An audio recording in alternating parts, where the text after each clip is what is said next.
Welcome to the only place where real, raw, and vulnerable conversations happen with IFBB bikini pros to give you an inside look at their struggles, strategies, mindset, passions, and all of life beyond the stage. This podcast is made to inspire, motivate, and remind competitors and the average gym goer that even the most extreme lifestyles and elite athletes have their ups and downs. Thank you so much for tuning in today. I'm your host, Celeste Rains-Turk, and now it's time for the Confessions of a Bikini Pro podcast.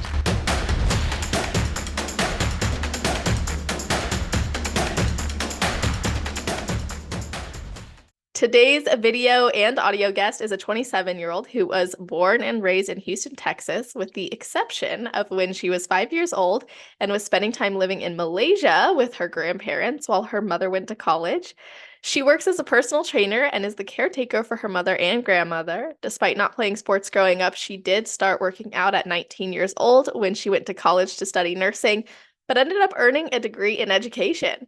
She's currently enrolled in an exercise science program to pursue her passion and will be graduating next spring.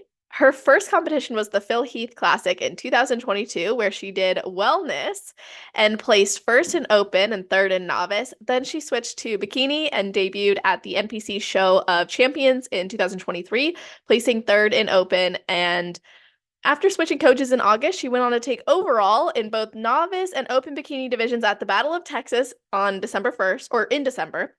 And 1 week later, she took first in her class and earned her IFBB pro status at the NPC Nationals in Dallas.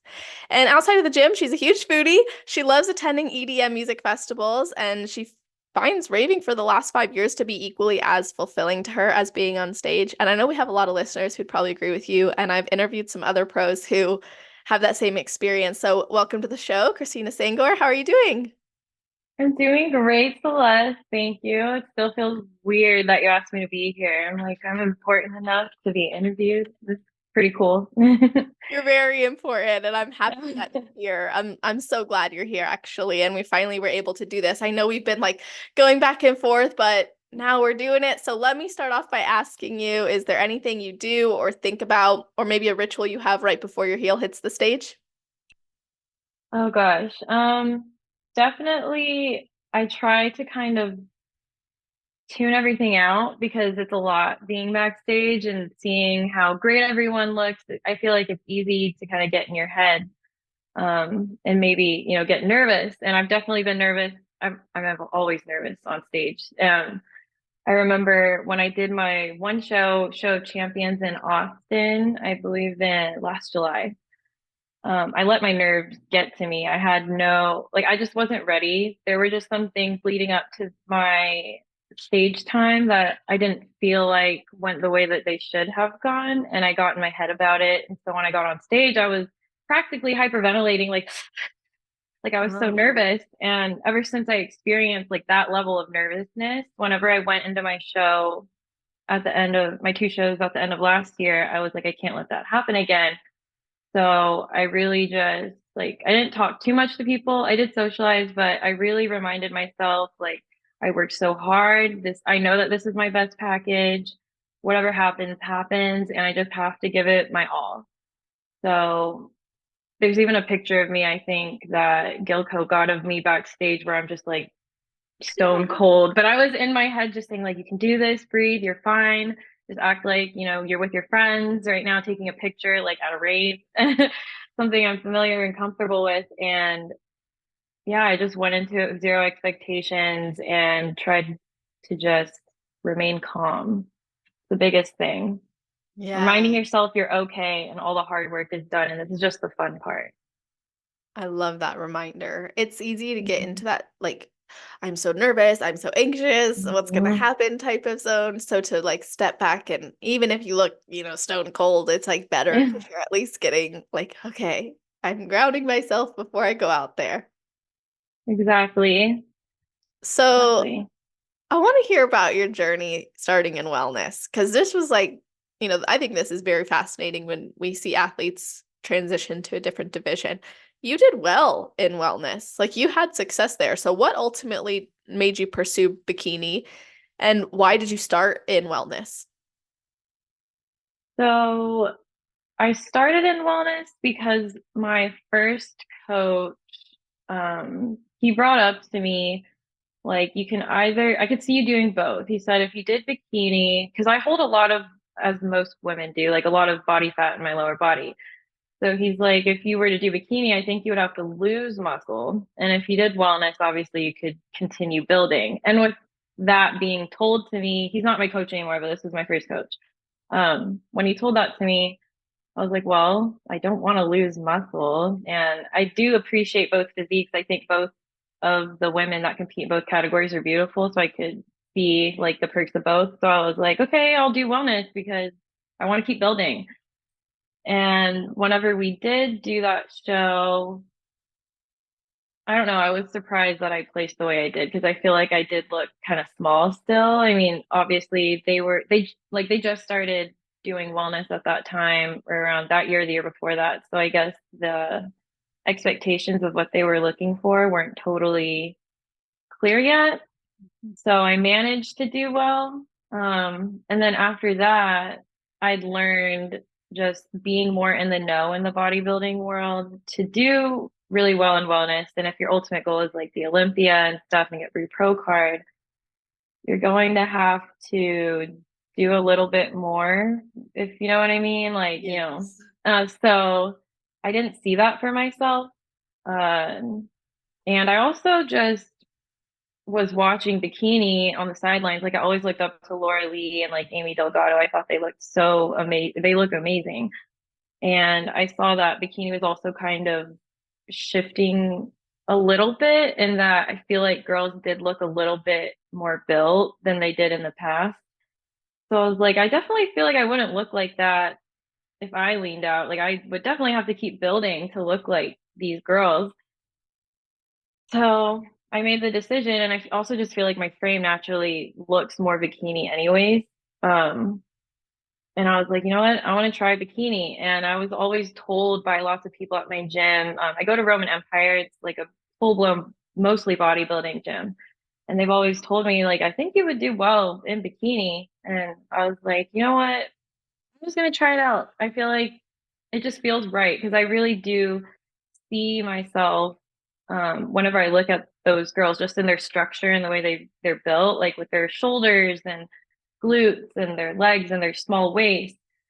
They were like everything that represented bikini just felt like everything I'd seen in myself, which is also funny because growing up, I was insecure about all of these bodily features. Like, I don't know, why did I have big glutes? It was just kind of like odd to me because no one in my family does. And then I was like, I used to hate my shoulders being naturally broad. Like I never worked them out until I trained bikini because I just felt like I looked like a man and I wanted to be like, oh, like, like skinny Mhm. and like hide the shoulders, go to the gym with my hair down all the time, like never show them off, never show off my back because it was so I just thought it was wide and I didn't like it at the time. It was weird. So yeah, I just felt like it would be a good fit in bikini. And after I started doing bodybuilding and I shifted to bikini and I realized everything that I kind of have a little bit of a foundation of that is kind of what they are looking for. I was like, it made me love myself more. That's really awesome. Like you were able to find the division that best suited you and your Mhm. body, rather than continuing to try to hide or change it, you just accentuated what you already have. Exactly. That's really Um, nice. It's like a much healthier, I think, look at it or approach to it too.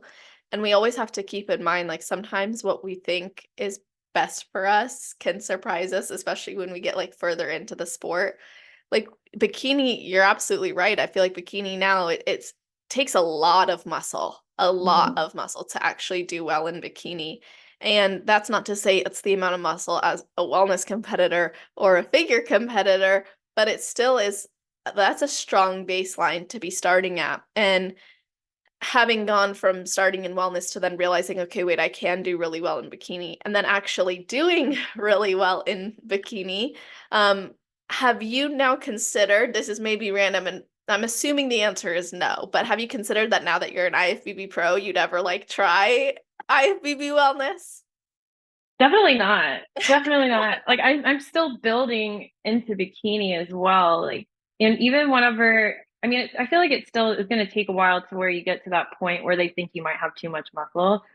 And Mhm. whenever you do get to that point when you have like enough, it's never enough because you're Right. still like fine tuning and accentuating certain features, and you have to keep up with like the new girls that'll come in that, you're not expecting. I'm acting like I'm one of them, but I'm not there yet. But like, like there's always Mhm. new girls coming in that look great too. So they like the pros have to keep up with that, and they have to keep up with the other pros, and they have to keep up with themselves to be a better package of than their prior one. So I feel like it's a never ending journey of always wanting to be better and finding different ways you can improve. Like no one, I feel like in any division of bodybuilding is just like content. Yeah, I haven't met a content bodybuilder. If there's a content bodybuilder, I would be shocked. I'd be like, who are you? And I feel like part of that is you can't be content in this sport and continue to get the result that maybe uh, is tangible, right? Like a trophy, a medal, a pro card, whatever it might be. But you can be content with where you're at, but knowing you have to be better. So there's almost Mhm. like this bodybuilding is this great pursuit of always improving. And we've seen that even with someone like Ashley Kay, who she's had to continuously refine and improve her physique and the details. Even though she's great where she's at, it's like, okay, but there's this little bit of refinement that still has to happen. And she's done that. And that's so inspiring too, I think, for athletes, because we see that this is a longevity sport too. Even though most majority of competitors probably only are competing for 3 to 5 years, I think once you hit that stride and you're really in it, and you end up keep going, and it's very motivating. Right, I agree with that. And Ashley Kay is definitely someone to look up to. I don't know how she does it. That's very impressive. Like to be able to keep up for that long and be in the top even Yeah, like years past when she like first won. That's crazy. It's inspiring for sure. agreed. I was Like she just loves really this sport. she does, and that I think you have to love this sport. Otherwise, I don't know, it's gonna be a nightmare if you don't love it. I think you have to, and she definitely does at a high level. And I was going over like the previous like top five for the Olympia as well as the Arnold, and we generally see a lot of the same competitors in that grouping. And then after about like 5 years, now there's some new players in there, and then some people retire, and then there's like one or two new ones. But she's really been consistently in there, which is, like you said, a huge testament to her work. Yeah. So I wanted to ask you about something because it's very fascinating to me that you were not an athlete before, but you somehow, you started going to the gym during college. I was at 19. So what was different about when you were training at 19 compared to when you realized you wanted to compete and train to compete? Well, when I was 19, it was the typical story of someone going to college, having a lot of food freedom, and just, gaining a bit of weight, freshman 15. So I don't know, I started looking in the mirror and I was like, oh, I don't like what I see. This is odd. I bet there's something I could do about it. I'm going to try to do something about it. So I just started going to the gym and I started following a bunch of like Instagram fitness influencer girls, like a lot of Gymshark girls.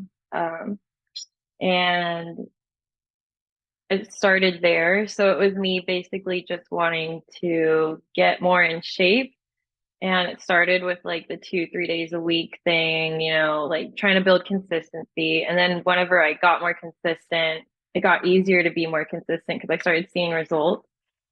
Um, but that training was just like me kind of getting to know the gym. Like it was me getting over my fears of being in the gym. It was also like a therapy to me. So whenever I was really stressed with school or things around me, I would just go to the gym and tune it all out.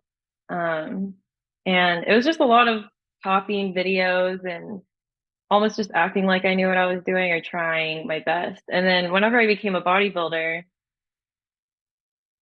well, it started with going to my gym because it's flooded with lots of other bodybuilders. So I could really connect with them. And I started training with them, of course, because I just became friends with them. There's a lot of really cool people in the community, and I saw how hard they were training, and I liked it because something I always chased even before I knew how to actually build was I realized like the first time I hit my mind muscle connection, I was like, this is different. This is it. This is like, I think this is what that pump is that everyone's talking about. So when I figured that out, that shifted my training a bit. And when I started bodybuilding, it was like always chasing the pump, always feeling the burn. And I was like, this is how you work out. Like, this is how to build muscle. So my training now is always with like intent on whatever I'm trying to grow or just all around getting stronger. Um, yeah, it's just more intentional, really. And then I have more knowledge on how to train and what I want to train instead of just doing a workout and being like, I think this does my back, and then hoping I see a pump. I don't know, but it's just Yeah, more knowledge based now. totally. Like before, it was like, let me emulate what looks to be a good Hmm. workout. And now it's like, okay, I want to compete. This is what's necessary to create that shape or to get the best out of my workout. And you had hired a coach at a pretty pivotal, and you had coaches before, but you switched coaches at a pretty pivotal point of your journey. And I was curious how you would compare those two approaches and what led you to make that switch and how you think it affected your journey. So my last coach was my first coach. Um, his approach was it wasn't sustainable. It wasn't sustainable at all. So whenever I was looking for another coach and I found my current coach, Paul Ravella, um, something that really drew me to him was how knowledgeable he was on like nutrition and sustainability, flexibility. And I mean, his results speak for themselves too. He has a lot of successful athletes that look amazing. And um, I love following his plan. Like he's been a really bright light in my life, kind of like showing me that I can be a bodybuilder, but I'm not just like a bodybuilder first and everything else is on the back burner because it's easy to fall into a headspace where I don't know, you know what I mean? Like Yes. all it is bodybuilding and then you forget about everything else. Like, it felt like with my old coach, if I didn't just hit everything to a T and follow that exact plan the way that it was made, I didn't care enough, Mhm. or I wasn't serious about it. But you don't have to feel any of those feelings when you're a bodybuilder. And that's something Paul has showed me is that you are a human first. All of your human needs, your personal needs, your social needs, your mental health, like all of that matters before you should even like start a prep. Like all of that is prioritized. Your longevity is prioritized, and yeah, he just prioritizes making you feel like a normal human throughout the process. Like even when you're prepping, it didn't feel like I was prepping. And I don't know if it's because I was just used to my old protocol, but like we're on macros. So there's a lot of flexibility up until like maybe 6 weeks out. It's like you can still eat what you want, but we try to stick to what we know our body responds well to. So like for me, I was eating like ahi tuna and rice and chicken. And so it was still like I got to choose, and then obviously like vegetables and fruits and stuff and yogurt, but whatever I wanted. But yeah, I don't know. It's just been way more realistic and enjoyable. I don't know. I love Paul. He's awesome.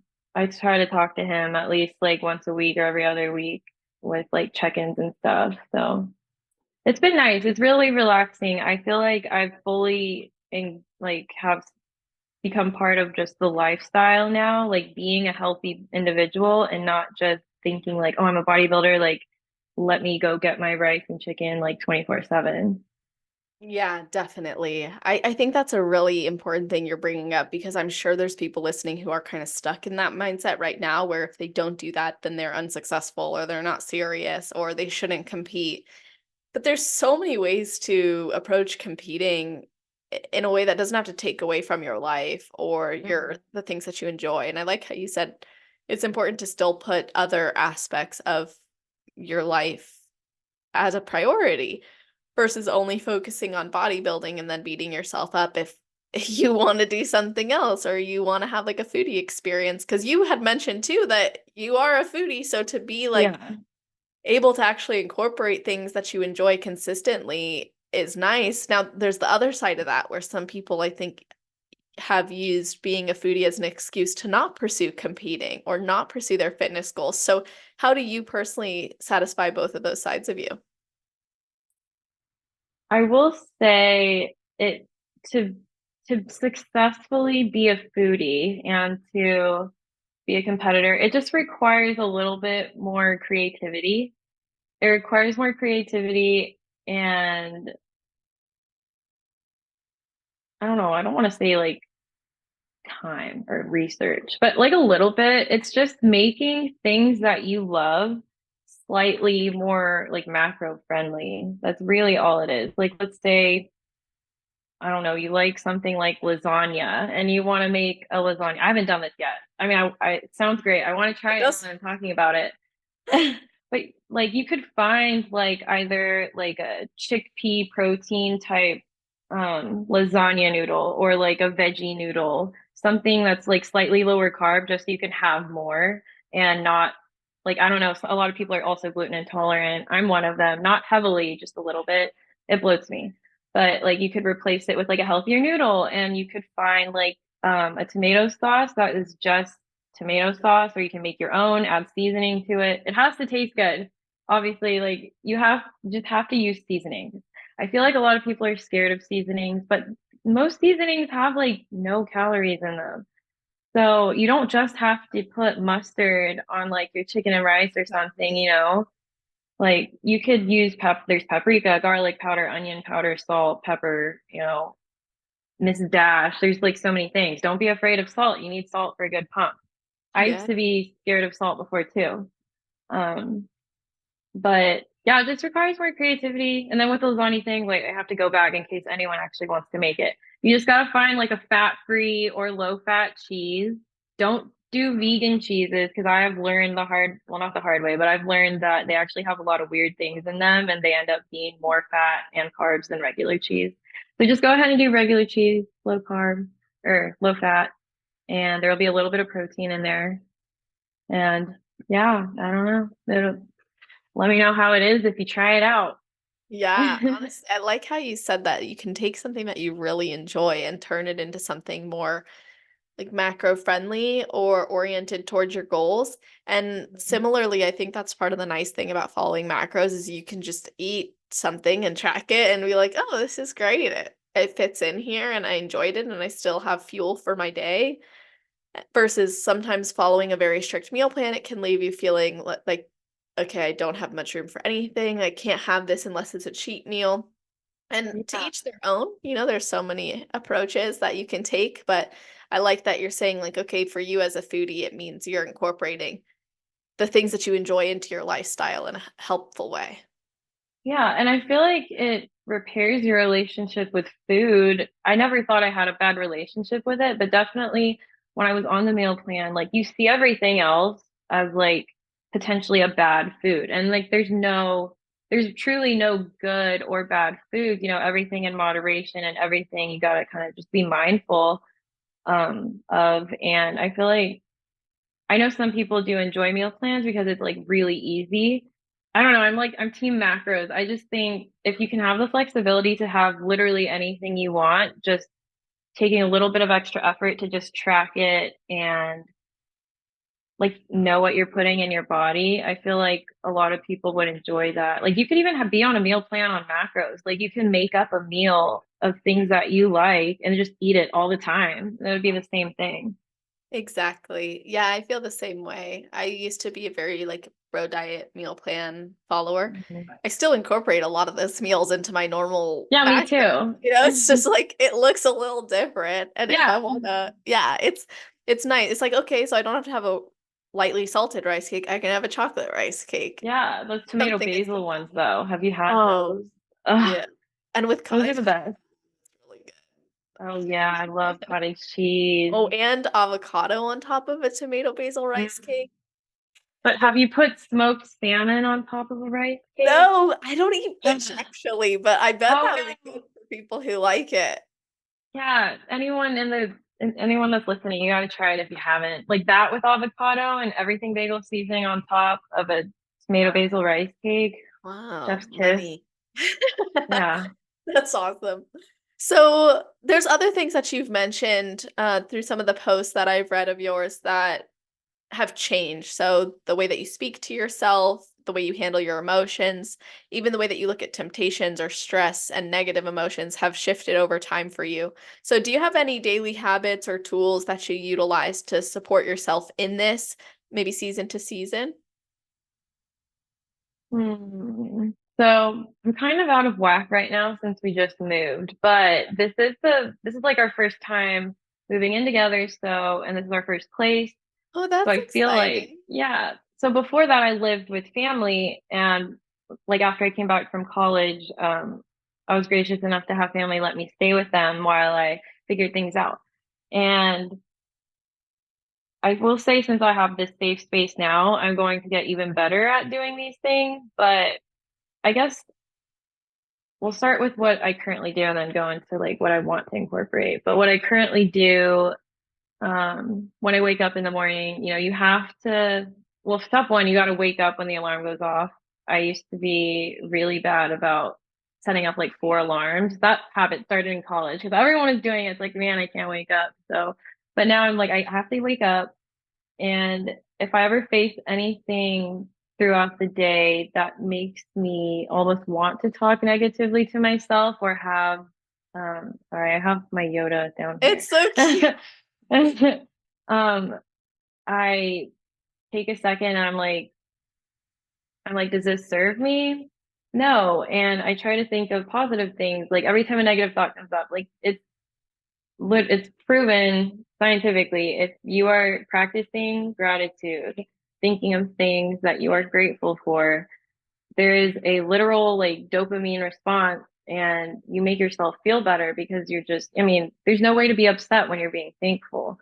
So I don't have to do that as much now. I feel like I've gotten a bit better at fighting negative thoughts, unless it's that time of the month, then that's different. But I just went through that like a week ago. That's why I was like, I cannot talk to you right now. I'm not going to say anything Yeah. positive. But um, yeah, that's something I've done to remain in a good headspace. And I don't know, getting sunlight helps, like walking outside, opening windows. Um, I don't know. I guess I do practice gratitude a lot. I'm like thinking about it right now because I try to remind myself things I'm thankful for a lot. So I don't know if that was really helpful, No, that's but great.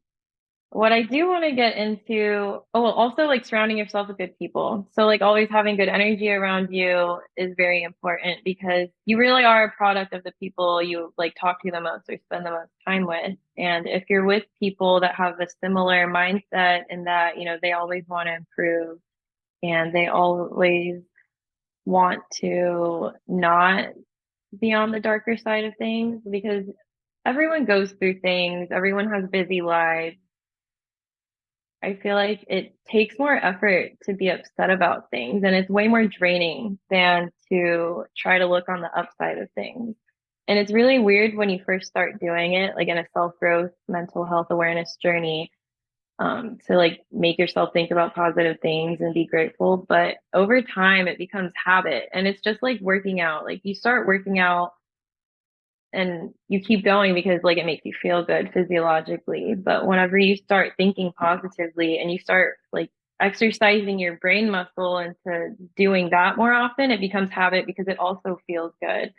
So you don't, it helps. Like you don't want to feel negative. And another thing I know a lot of women, and of course myself, have struggled with in the past, or maybe, you know, some people currently is comparing yourself, because I know that can affect your mental health a lot, especially as a girl, with all of the Mhm. pressures that we have to be like XYZ to society or whatever image we have of ourselves in our brains. But no one's ever going to be like another person. You're only ever going to be yourself. And that's not a bad thing. That just means that you can choose to do everything in your power to love yourself as much as you can, whether that's, hitting the gym and knowing that you hit that workout, or like, you know, eating the food and getting back on plan after that. You don't have to beat yourself up about anything. Because you are always going to be your own worst critic, but you can also be your biggest cheerleader. And I feel like that's the most important thing in life, is to always be able to cheer yourself on. Because even at times when you feel like no one else can do it for you, can truly, you have to be there for yourself. Like you're the one you spend the most time with. Um, so working on yourself and how you speak to yourself can honestly change your life. Like my head is a way better place to be in now than it was like 2 years ago.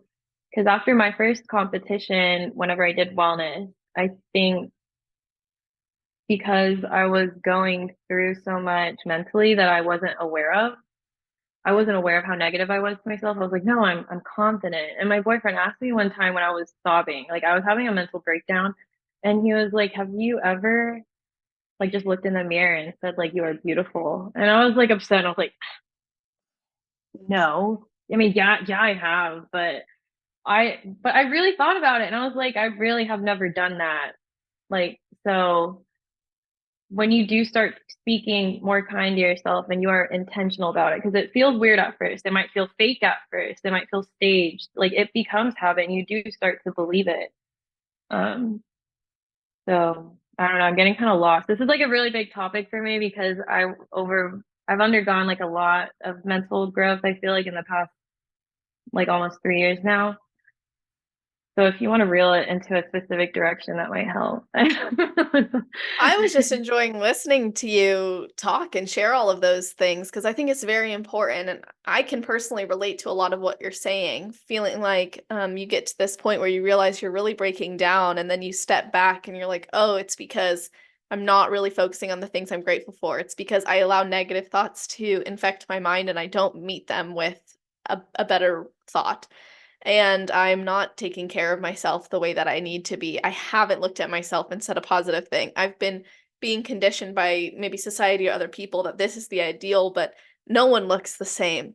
So I totally am hearing everything that you're saying, and I appreciate the message. And practicing self-love can be very uncomfortable at first, especially if your norm is to like go down negative rabbit holes.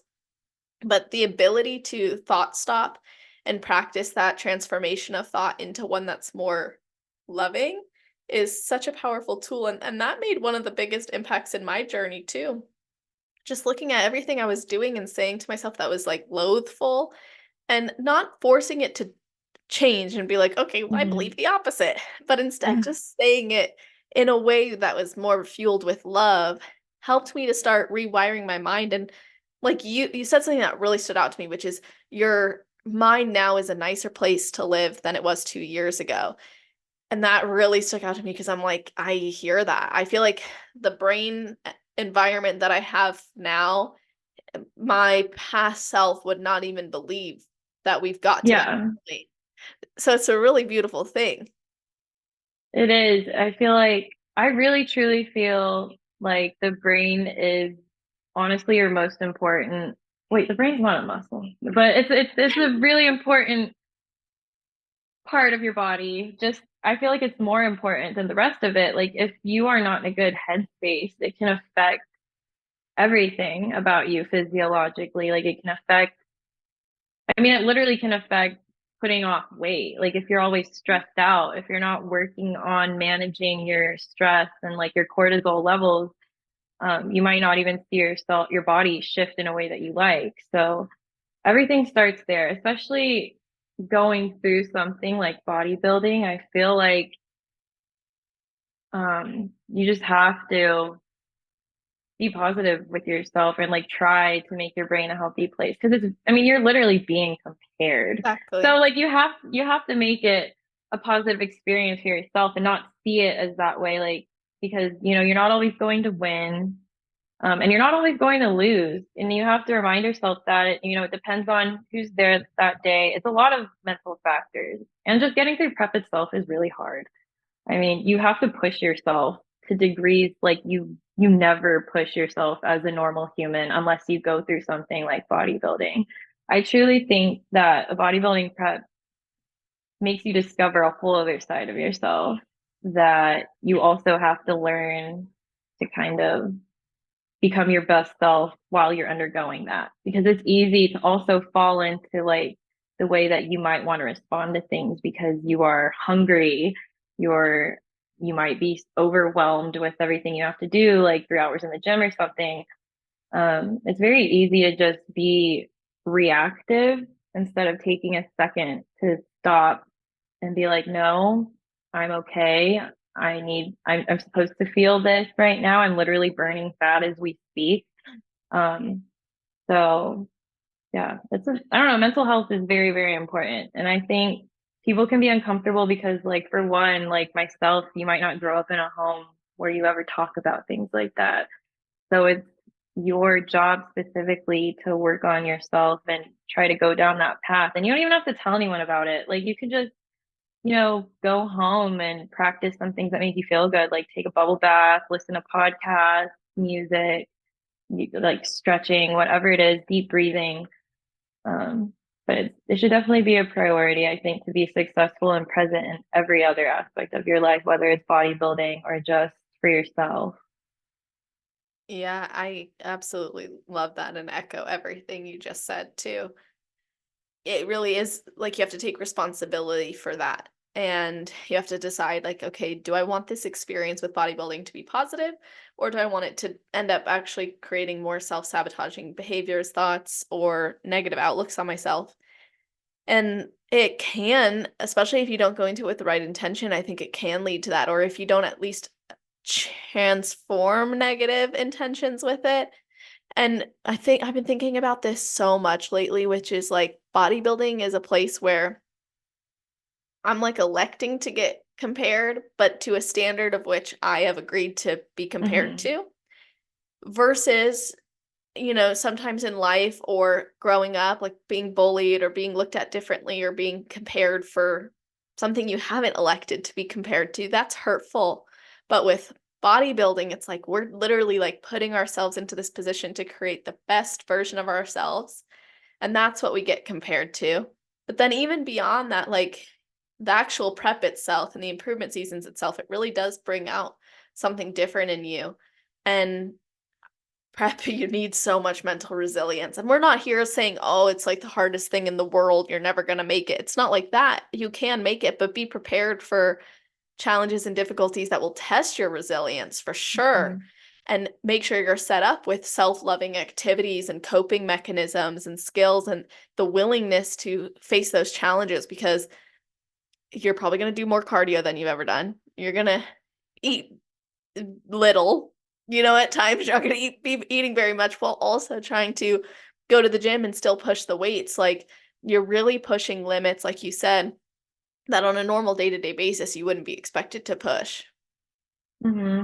It also challenges you though too, because I feel like our bodies never almost look the same because you're always changing. Like, I mean, even in off season, your weight is gonna fluctuate, and then all of a sudden you're in prep and you're like, okay, I'm really lean. And then you get to stage and you're like, wow, I'm really lean. It's like you watch your body morph in ways that, a normal person doesn't either. So it's very understandable how that can affect a Yeah. lot of people if you're not like prepared for that because it definitely affected me too. So, Well, especially if you started it like with I think you had said you were following a lot of like the fitness influencers. So many of them mhm. end up maintaining a physique Yeah. like pretty year round.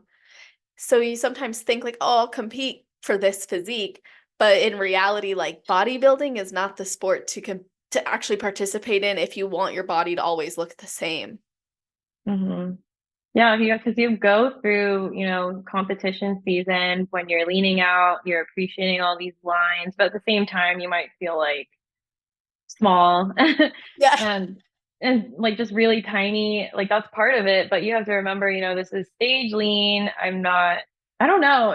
but I feel like you have to love yourself honestly a little bit more, if not equal, when you're in the off season as a Yeah. bodybuilder, because that's where you're spending the most time. So yeah, but I totally get that it's a lot to watch your body morph so often.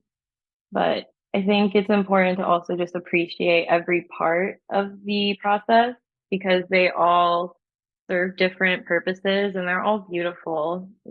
You just have to keep, that's another mental thing, you know, it's just reminding yourself that you are beautiful, even though you're not like, you know, super lean with ab lines. Like that's not like the definition of beauty. You know, you are beautiful no matter what. And for like most of the time, whenever we do as competitors get into our off season, we still look like we compete, like we still have muscle. It's just because you've seen yourself at that level of leanness that you think like, oh, I'm soft now. But like you're not. I mean, as an active person with the intent of staying fit and stuff, like you just think you think you're overweight or something, but you're really not. I see girls that think that stuff all the time. And I'm like, honey, you are like, you know, 5'4", 125, you're fine. Just because you're not like stage lean and dark orange. We know what you look great. Like you have to Exactly. remind yourself that sometimes. When I earned my bachelor's degree in psychology and went on to earn my clinical mental health counseling degree and even become a national certified counselor, I knew I wanted to bridge the gap between competitors and mental health professionals. Too often, athletes are told that they can't compete and have a healthy relationship with food or their body. And I absolutely disagree with that. I have helped thousands of women globally to build more than just a body by combining psychology, personal development, mindfulness, and my signature peace through growth process.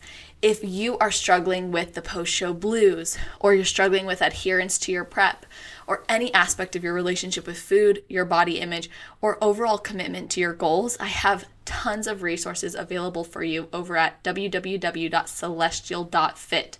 Things like a free food relationship coaching series, free post show blues coaching series, a full competitor card deck with statements to use for affirmations, journal prompts to go through, and even action and behavior changes that you can implement right away. I really believe that by prioritizing the inner work and developing a healthy mindset, competitors can have a more fulfilling journey. And I know the mental side of this sport is really key to establishing longevity, ending the yo-yoing from show to show, and really establishing goals that span well beyond the stage. If you're looking for that support, head over to www.celestial.fit where you can find tons of free resources or even apply to work with me. That's such a great reminder and a good note, especially because some people want to believe that and they tell themselves that, but it can take hearing it from someone else to see, like, okay, this is not a bad thing that I want to be able to embrace both seasons. And I think to be successful in this sport, you have to respect both phases and you have to respect your body in those phases too. And I really like how you're driving home the point that beauty is not having abs and being super lean, just like it's not whatever you are in your improvement season and that only. And then when you're in prep, that's gone. The beauty is really who you are, and how you exude that outwardly is really a blessing to other people because you're being your best self, you're loving on yourself, you're confident in yourself, so you're able to show up really fully. And as an athlete too, there's something so empowering about just pushing more weight and pushing more food and embracing Mhm. that. Sure, when you're in prep, like, yeah, the goal is to end up getting to a particular look. But when you're in your improvement season and you're still striving for that look in your head, obviously, but you're pushing yourself in a different way. You're like, I'm trying to get stronger, I'm trying to get Mhm. bigger. You have to be prepared for your body to change because of that. Mhm. I love being back in my improvement season. I missed it so much because I was on prep for like almost a full year last year from April to December. So, and that whole time, I mean, you're not like, sure, you can build into a show, which I kind of feel like I did a little with Paul, but it's not the same as just having all the food and then really actually being able to push. It's like this is why I started working out to begin with. I actually do love going to the gym, and not fighting to like keep up with myself. I can actually like demolish these weights with food in my system. I don't know. It feels really good. I love it. It just reminds me why I said I love bodybuilding. Not that prep makes me forget or anything, but you know, when you just get to the tail end of prep and you're just really pushing and the calories are just a bit lower and your body's just hungry because you have all this muscle, it's easy to sometimes be like, dang, like this is so hard. Yeah. I don't know. Right after getting back onto plan and eating again, it's my favorite feeling. I bet. Well, actually, I want to hear what you guys are focused on now and what was your feedback from your last show and your last season in general and what's your current goal? Ooh, so I'm talking to you before I talk to Paul this week. I'm trying to call him like hopefully today about my ideas, and throwing them out there for the next season. But my feedback from nationals was that I need to grow my upper glute. That's all I I mean, Paul got the feedback for me, and that's apparently what they said. I feel like I definitely still need to grow other areas, but that's probably like my biggest point. So I'm working on that right now, and I'm not in a rush because since I was on prep for a year, I really want to enjoy this full year. So I do want to take off like all of 2024. I want to be there for every holiday and not also have to have like in the back of my mind like a workout and cardio and meal preps. I still prep, but like it's you know what I mean? It's I not like got you. prep. Um, I just want to fully be present for everything this year because I haven't done that since I started. And I've only body built for like, I guess I'm going on a third year now. But for those 2 years, like I was in a competition at some point or prep. So it'll be nice to focus on like other goals, like career goals. And I'm in school still, so working on that. And yeah, being present for every holiday. I have not had a full year of just like holidays since I started. So it'll be nice. And then I do already have the itch though. Like I do want to compete, but I know that I'm also enjoying this. It's just every time I see people post about competitors, like the Arnold just happened and all those girls like phenomenal. And I even had girls on my team compete there who got their pro cards and also looked freaking amazing. I'm just like, I love the stage. Like it's so exciting to see other people go through the process, and get, be on stage, but it'll be there in 2025. And I will say that I plan on competing maybe that spring or that fall or summer. I don't know, anywhere around there, but it'll be my pro debut, which is pretty nerve-wracking. So I want to make sure I worked on what I needed to work on and then some before I get on stage. For sure. Oh, that's going to be so amazing to have that full year. And I really appreciate how you brought up that through being really in prep mode multiple years now, it's kept you from being fully present in other things. And I think this is often overlooked, that level of commitment where, yeah, you're going to Christmas or you're going to Thanksgiving or going to these things, but you made sure you got your workout in before you went, or you got to get it in later, or you're considering like, well, what am I going to prep for tomorrow? Or they all want to have this. How can I make that work with my goals? Like those thoughts are going through your head generally, especially in a prep or close to one. But when you know you have your Mhm. full season off, it's like, okay, every single day, 365, I'm doing this, but those maybe 3 holidays, that's not a big deal to just be fully present. And I think it's great that that's one of your goals along with the career orientation and finishing school.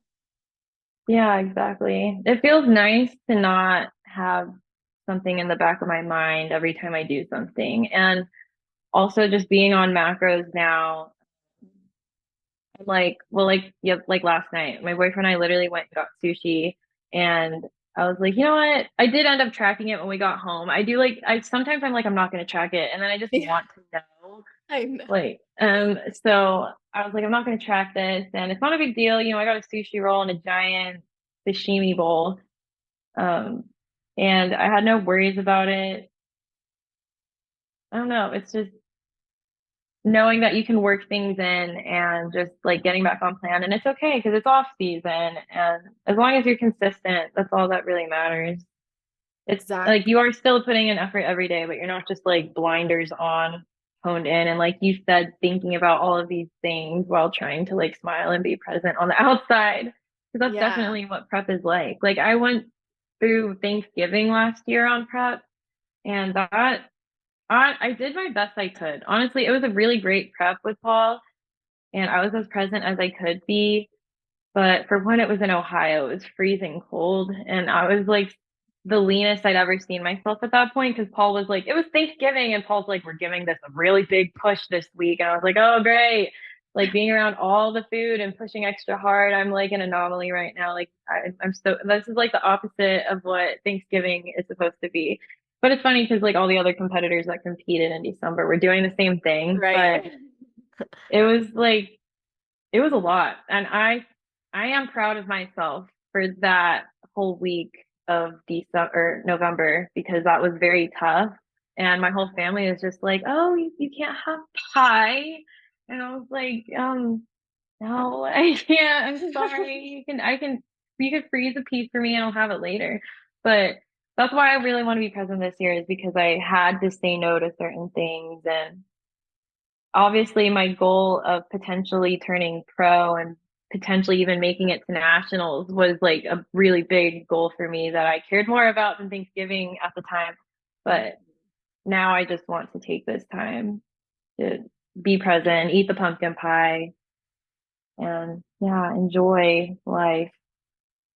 So, I mean, I enjoy prep too, but you know what I mean? I totally know what you mean. It's a different, it's like a different energy. Like you're still focused, you're still executing, you're still tracking. You're just like you said it perfectly. You don't have something in the back of your mind like, oh, when am I gonna prep? Or oh, this show is coming up. So it is nice to just be able to let that go and know that it's okay.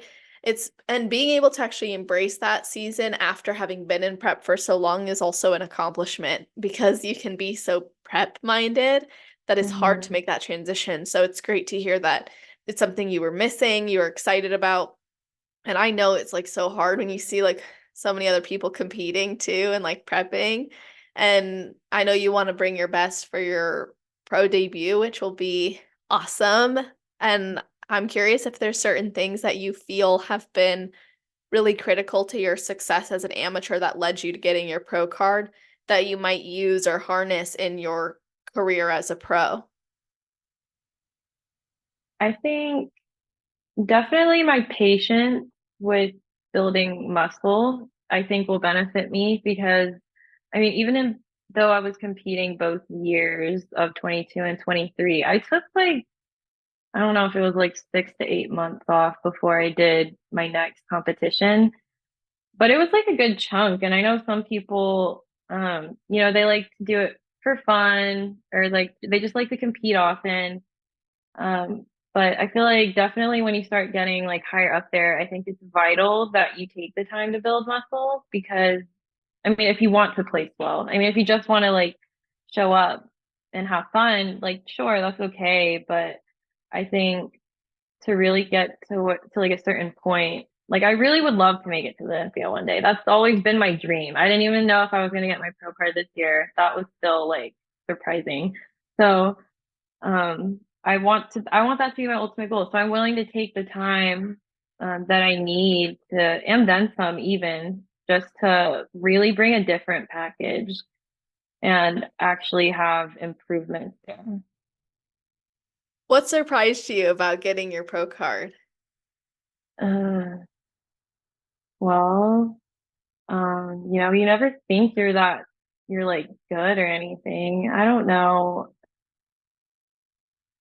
Imposter syndrome. I don't know. Lack of actual I don't know. You don't know. I mean, you walk into the room of girls and you're like, you walk backstage and you're like, everyone looks amazing. And I don't know.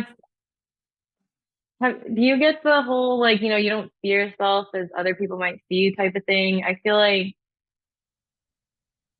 I might have that. This kind of goes back to like whenever I was really, really insecure when I was younger. I used to be like very insecure, like literally about everything I told you and other things I haven't told you.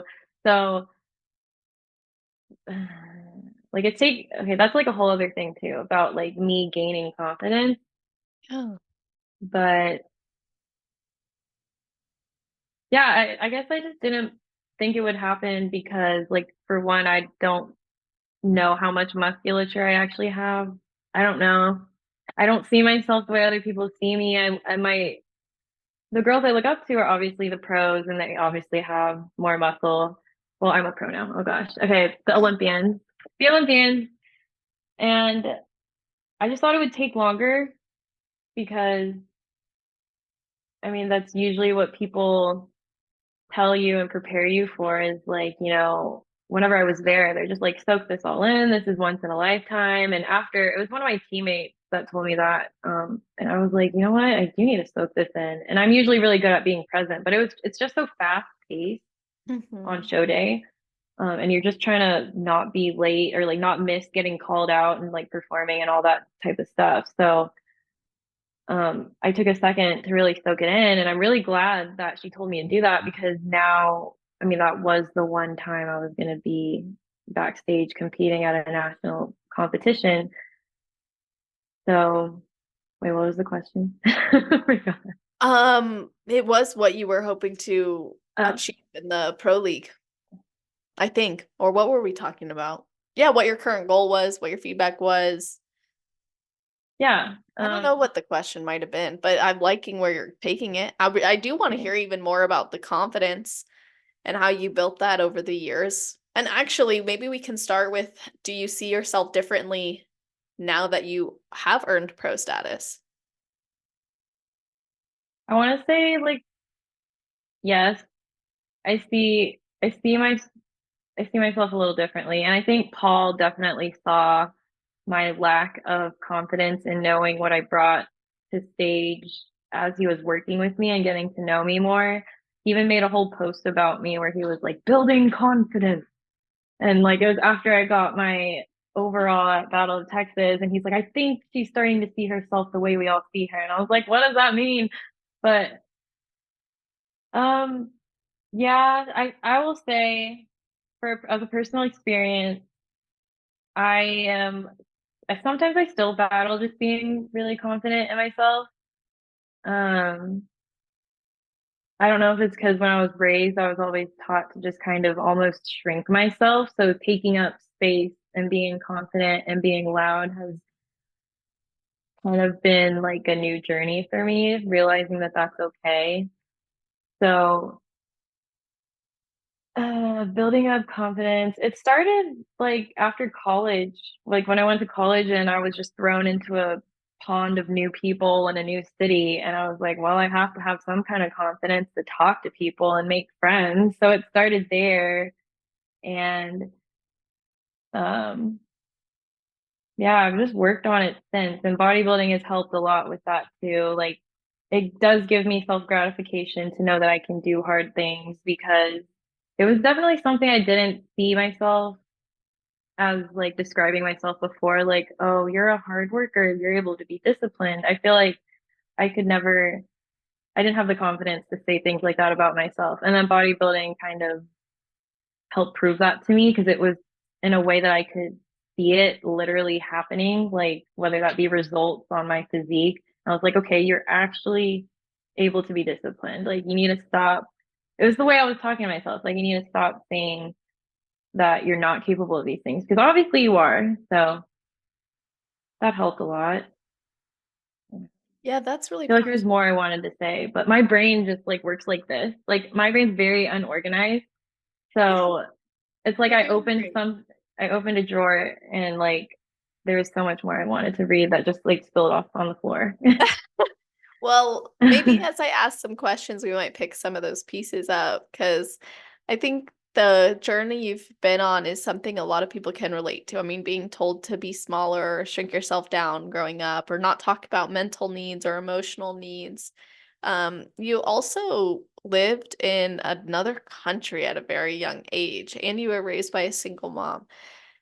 So, and then now you're a caretaker too, right? So all those things combined, it's a very interesting, I guess if you were to paint that picture, it's like part of that is you just had to go with the flow and do what you needed to do and be there and do what you had to do. But then there's the other side now where it's like you've had to step into this role of caring for others while also studying and competing and maintaining a relationship. So, as you're ticking those boxes of your day, I imagine there's some level of efficacy building being done where you're like, I see that I'm capable.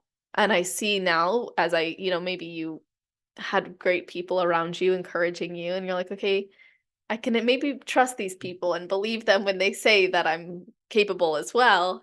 That can build a lot of confidence, like you said earlier, surrounding yourself with the right people and then putting yourself in uncomfortable situations. Now, you had mentioned, or we had talked about the fact that you also enjoy raves. And I would have expected you to find that to be an uncomfortable situation. Was it Mhm. ever uncomfortable, or was that something where you're like, oh, at a festival, I'm like totally different, or I'm totally myself, or it's totally comfortable? So my first EDM experience was like it was Marshmello in like 20, I don't know if you know who Marshmello is, Uh-huh, yes. but in in like 2017 maybe. I went with some friends in college and I was like I was like, this is so cool because me as a shy person in my box, kind of insecure, not very confident, I'm like, people are just dancing like they don't even care. Like everyone's acting like it's okay to just like be expressive and have fun. And I like the lack of judgment that's going on. Like everyone's just literally vibing. So I saw that and I was like, this is awesome. I've never been in an environment where people were just fully themselves and everyone had the same goal of having a good time.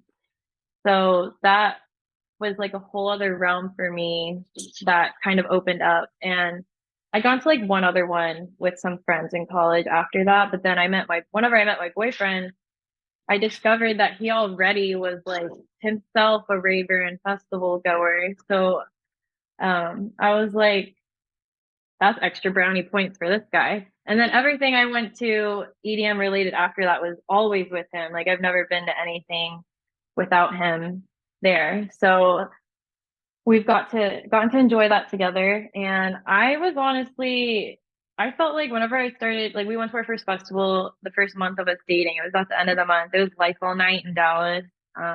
It's like a New Year's festival. And I was so excited to pick out our outfits because like even though I was still kind of like shy, I do appreciate like fashion and expressing myself. That's why like I like bodybuilding. I get to express on stage at least like my girly side because I love to like, work out and like, sweat and do all that stuff. But then I also love like doing my hair and makeup and like wearing sparkly bikinis and heels and like being tan. So that's like another way that I love to express like my girly side that like when I was younger, always secretly wished I could be like a pageant girl. And then like bodybuilding did that for me while getting to like show off my hard work of something else I loved. And then with raving, I get to express myself and like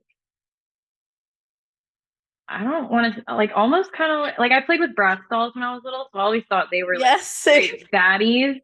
So whenever I go to a rave, I have like maybe like 5+ pairs of platforms that I have in like my little rotation, and they remind me of Bratz shoes because they literally wore like boots, like combat boots that were platforms, and they're so cute. Yes. So I feel like a Bratz doll, living my best life, just wearing whatever I want and like whatever color, fashion, like you can literally wear anything to raves. It's completely free of expression. So that's I really loved that I was able to do that because I can't obviously dress like that anywhere else in the world.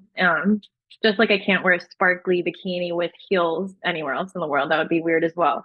I mean, I guess you could, but they're just both forms of different expressions that I feel like just make me feel really good. Like in one, I can completely be myself and embrace a good vibe with my friends, have a good time, feel my best self dress the way I want and dance the way I want. And then the other one, I get to show off my girly side and the muscles that I enjoy building. I don't know. They're both, I just love both of them. They both make me feel really good. Like the feeling that I get stepping on stage, that adrenaline rush of like how happy I get to finally show off all of this hard work I've been working months for and feeling like, and just like posing, going through my routine. I think that is so fun and fulfilling in the same way that I feel like stepping onto festival grounds with my best friends wearing an outfit I also worked months on trying to put together and find the perfect things for. Um, and stepping out onto those grounds and feeling like my best self and just like dancing and not worrying about judgment or anything bad. Because when you go to a festival, it's kind of like taking a mini vacation. Like the real world doesn't exist. And now you're just like in this world of happiness and good vibes. So I love doing that just in the same way that I love stepping on stage. Yeah. So it's a really like it's a freedom to express yourself and be totally you, both on stage or at a festival, and that's something that you enjoy a lot and you share that experience with your boyfriend too, you said. And you guys have been in a relationship for it's been a while, right? Yeah, like 5 years. Yeah, 5 years. That's awesome. And how has being in a relationship added to your growth as an athlete as well as a woman? And how have you two managed to grow through these goals as well as passions and interests together? It's just he's like the right guy. I don't know. He's very understanding and he's very patient and he wants me to be my best self. He's never tried to change me through anything I've ever been through. He's always tried to maybe in moments guide me if I seemed like I needed that at the time, like in a better direction, and like steering my focus back onto things that I should be focusing on. But like whenever I started bodybuilding, I think he just like truly believes in me. Like he saw things in myself before I could see them. So like that's why I guess he says like, babe, if I didn't think you could be successful, I would have told you like not to do it, honestly. And I was like, what? Okay. Well, I mean, I hope you think I am now. But he really thinks that I could go far. And so he's like even when I'm prepping, he'll help me, you know, get to things I might not be able to get to, whether that be food or like, chores or something. He'll help make sure I get what I need to get done, and he knows it's important to me.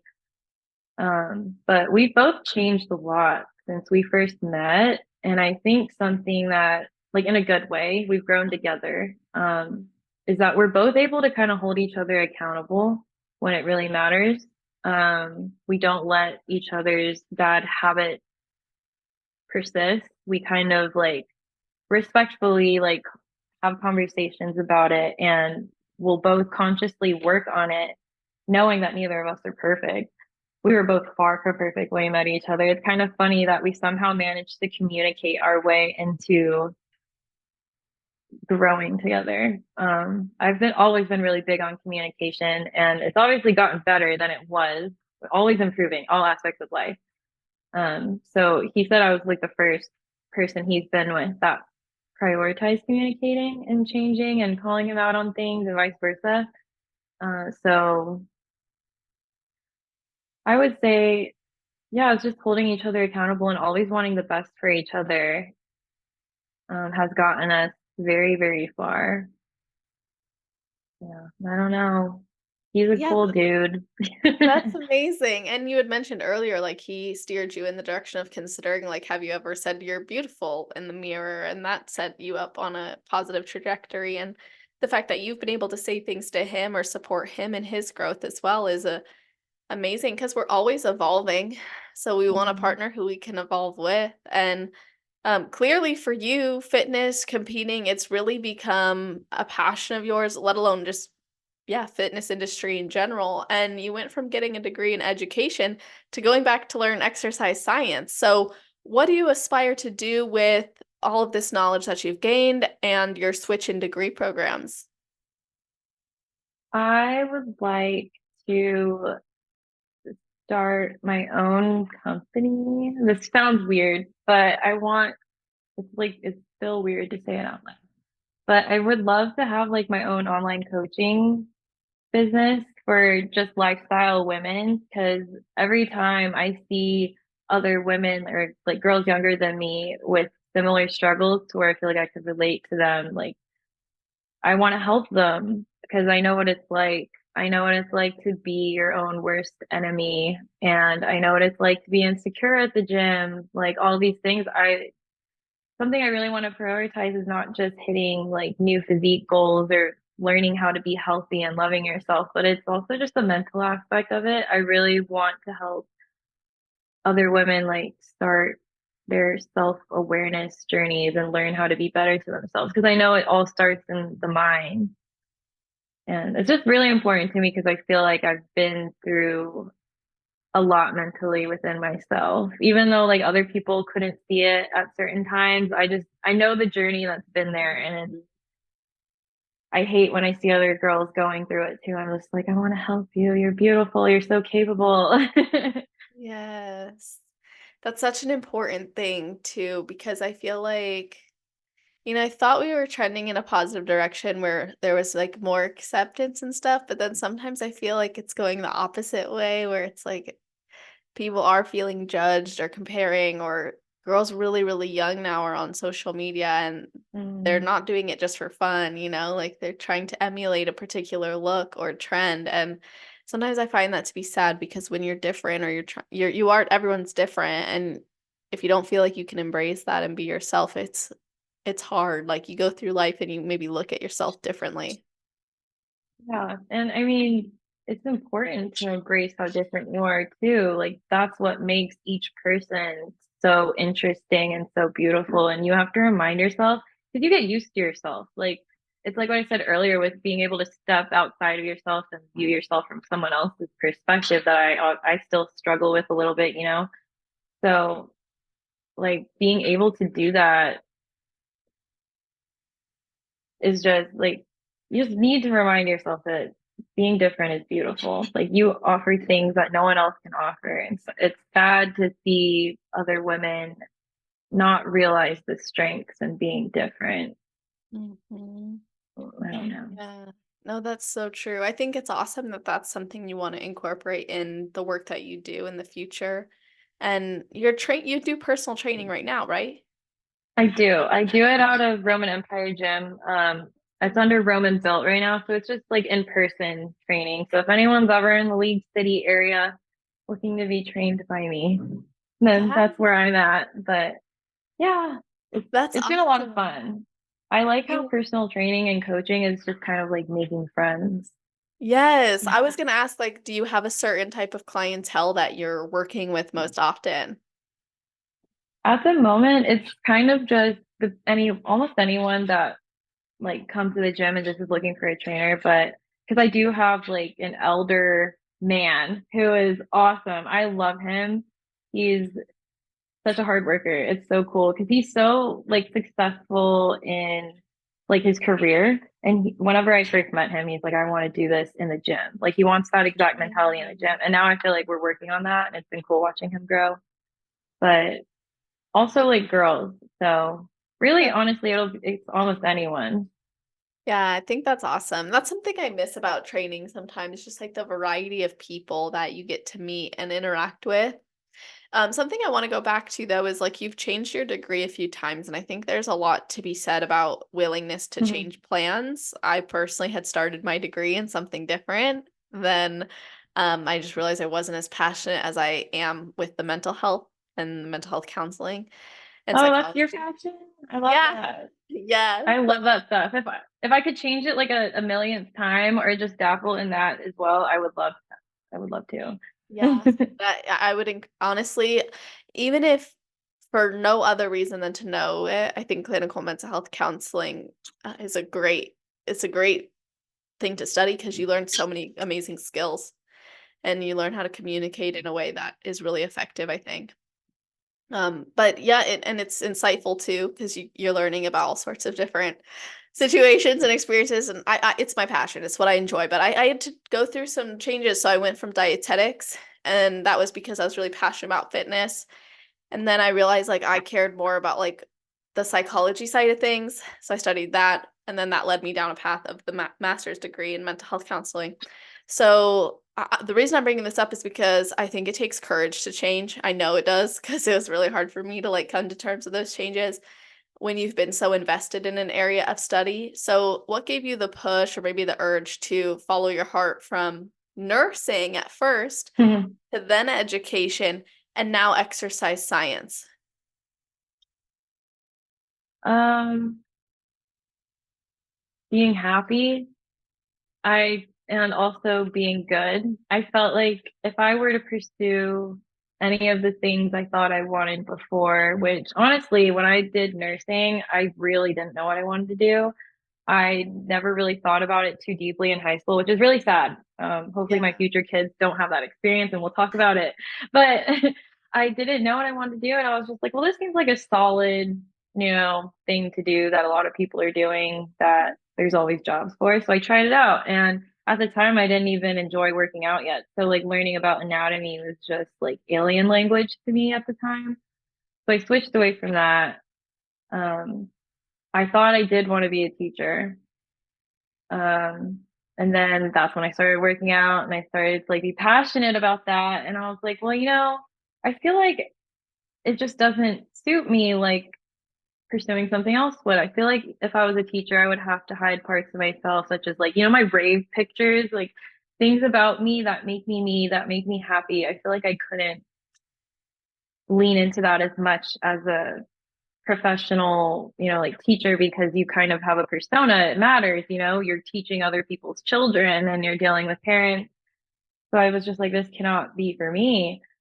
So I graduated with it and I really pondered on it for a bit. I took a year off and I was like, I have to do something fitness related. Like, I am sorry, mom, that I don't want to be a nurse or I don't want to be something so typical, but like, I have to do what I want to do because I know that I'll be excited to learn about it and I'll be excited to pursue it.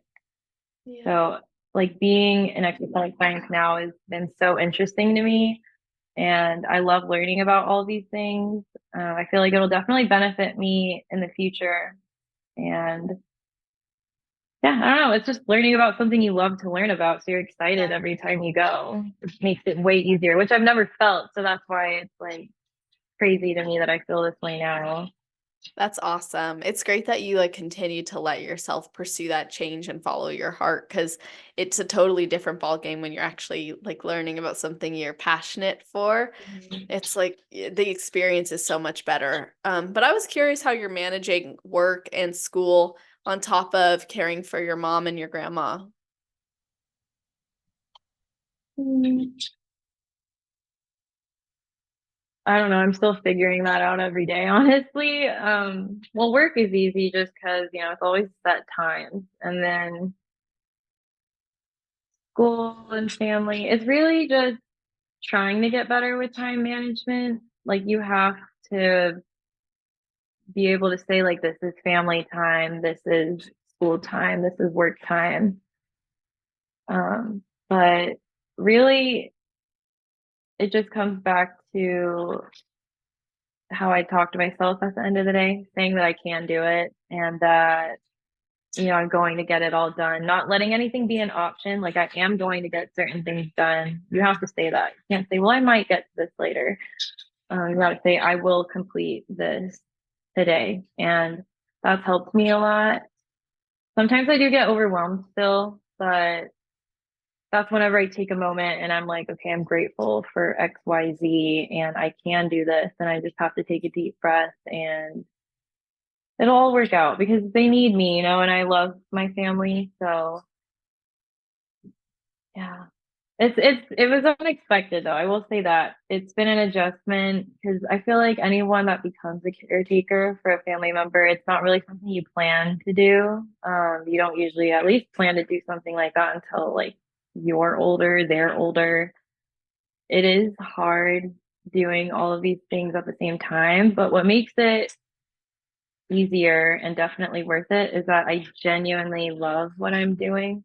Like I love learning about exercise science, so I will make time for everything. And like I love bodybuilding. Like it's literally a stress relief to me. It makes me feel good. It feels like something I'm doing selfishly just for myself that brings really just me happiness. So I will always make time for that too.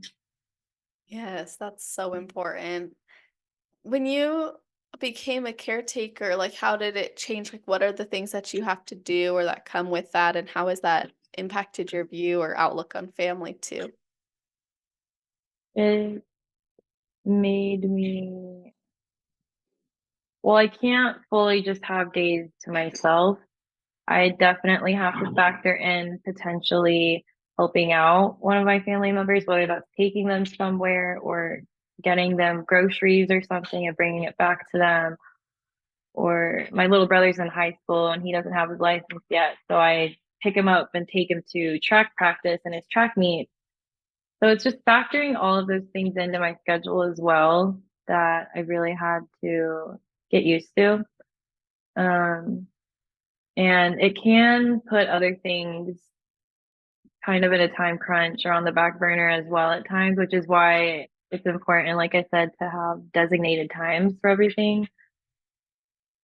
Um, but it's definitely made me appreciate the times though that I do get to have quality time with them. That's not just running around and doing things for them because initially I'm not going to lie, it made me feel kind of like run down.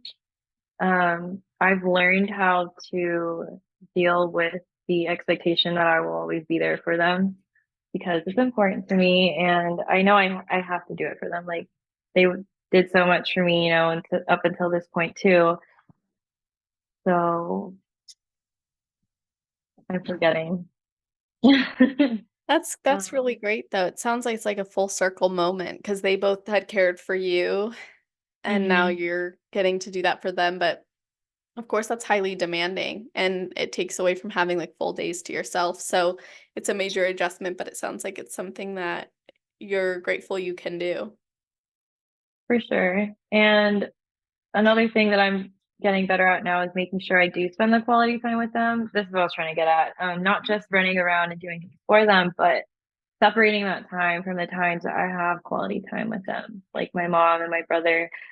My mom, I need to spend more time with her. I see that she has her own things that she's going through, like mentally. So I'm like, I need to be around her just to like, because it's hard when they don't leave the house very much. So every time they leave the house, it's, when we take them places. So yeah, I just need to be there for them. That's really awesome that you feel that calling to do that and you're able to fulfill it.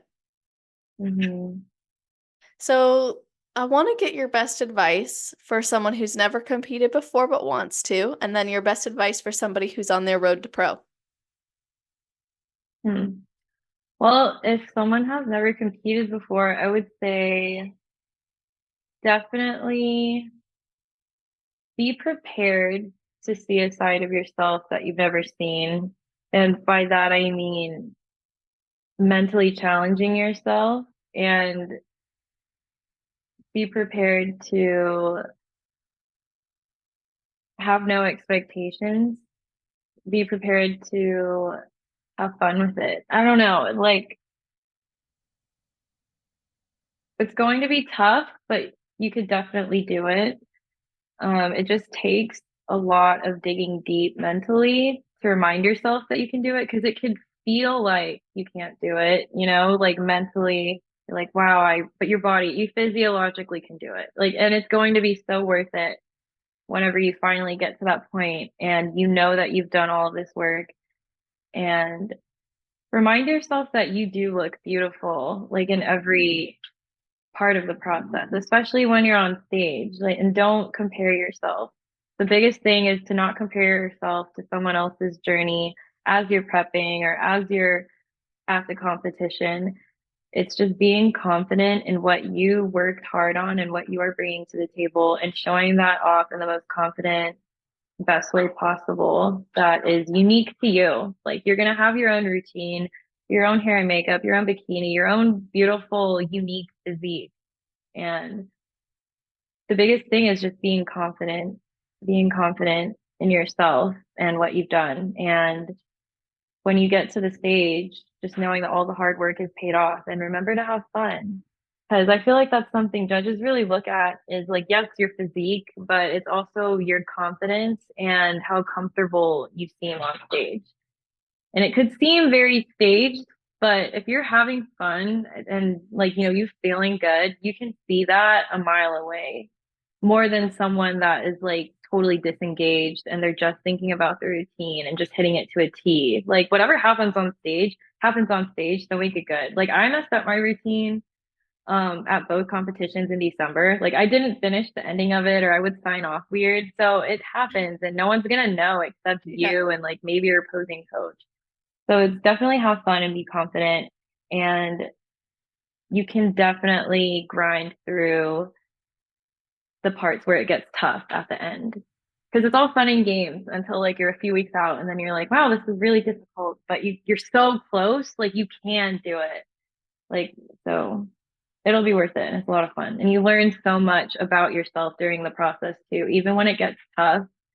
Um, not that it's just all like horrible. I hope I'm not making it sound bad, but you just learn a lot about yourself and you have to be open to experiencing those experiences and taking them as lessons because they'll make you a better person and feel better about yourself after accomplishing everything when you get to that other side of it post competition.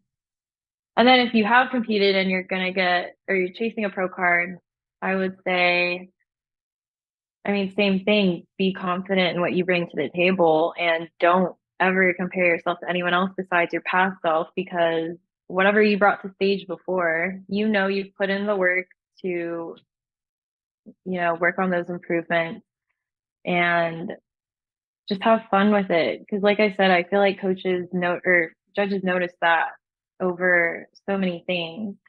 And it'll happen in time, be patient with yourself. Not anyone's journey is going to be the same. Sometimes things happen, I guess, seemingly before others do, but it's because everyone has their own timeline. Like your musculature, your body structure is going to be vastly different than literally anyone else on that stage.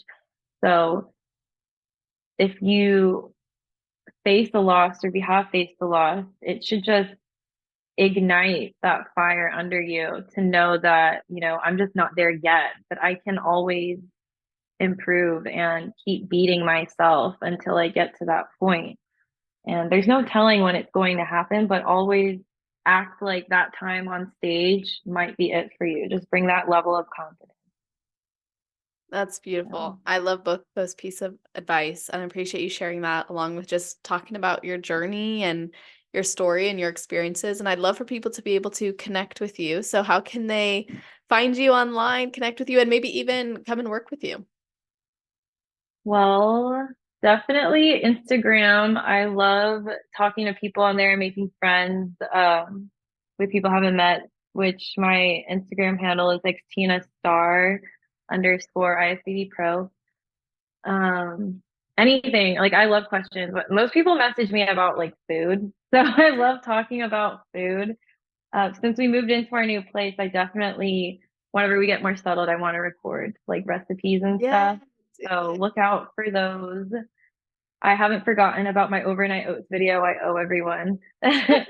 So that and I mean, that's really the only thing I use. But if you want to train with me or work with me or anything, definitely come visit Roman Empire Gym in League City. It's a really, really nice gym. It's a little far if you're visiting Houston. It'll be like a little drive out, but it's totally worth it because it's like a bougie warehouse type of vibe. It's really big. Um, Climate controlled, every machine under the sun. Like the owner, George Roman, literally is obsessed with just collecting machines. And it's obvious because he has so many. So you'll have an amazing workout if you're visiting. And if you want to work out with me, just like let me know if you're going to be in the area. That would be fun. That's awesome. Well, I appreciate you sharing all that information. We'll put that in the show notes page. Guys, that's on celestial.fit/podcast. If you're listening right away, it'll be at the top of the page. If you're listening in the future, scroll down to the category section, which is alphabetized. Not only will you see how to connect with us, but also you'll see a full episode summary, a bulleted list of the topics we covered, and episode timestamps. So you can go back and listen to your favorite parts or share it with your teammates, your friends, family, let them know what you loved about it. But of course, tag us in your stories that you listened or let us know what you thought. Reach out to us. It means a lot, not just to me, but mainly to the athletes who come on to talk about their stories and share so openly. So that means a lot to us. We appreciate you listening and tuning in. And I hope that you all have an amazing rest of your day, night, or morning, wherever you are in the world while you're listening to this episode. Just make it awesome.